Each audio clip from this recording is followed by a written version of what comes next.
నమస్తే lucky people. Mutton piece చూడండి ఎంత సాఫ్ట్‌గా ఉందో. అది కూడా ప్రెషర్ కుక్కర్‌లో ఎంతో ఈజీ స్టెప్స్‌తో చేశాను. ఒక్కసారి వీడియో చూసి ట్రై చేసి ఎలా ఉందో కామెంట్ చేసేయండి.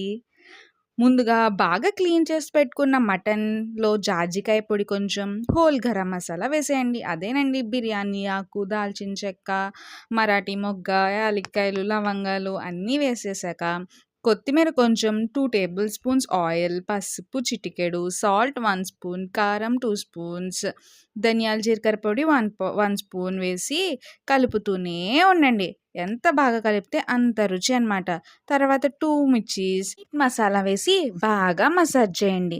పెరుగు 1 కప్ బాగా మసాజ్ చేయండి. ఎందుకు అంతలా బాగా కలపండి అంటున్నానంటే మటన్ ఎంత స్మూత్‌గా అవ్వాలంటే మీరు కలిపే విధానంలోనే ఉంటుంది.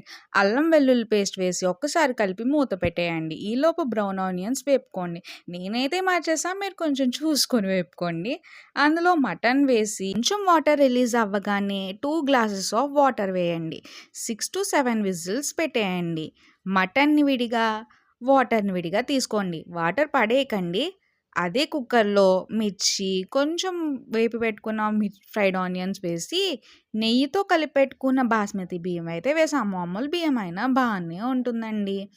వేసేయండి. నేనైతే నెయ్యిలో కలిపి వేసుకున్నా. మీరు వాష్ చేసైనా వేసుకోవచ్చు. 1 గ్లాస్ ఆఫ్ రైస్‌కి 2 గ్లాసెస్ ఆఫ్ వాటర్. అలా మీరు తీసుకున్న రైస్ బట్టి వాటర్ వేయండి. సాల్ట్ అడ్జస్ట్ చేసుకొని 3 విజిల్స్ పెట్టేయండి.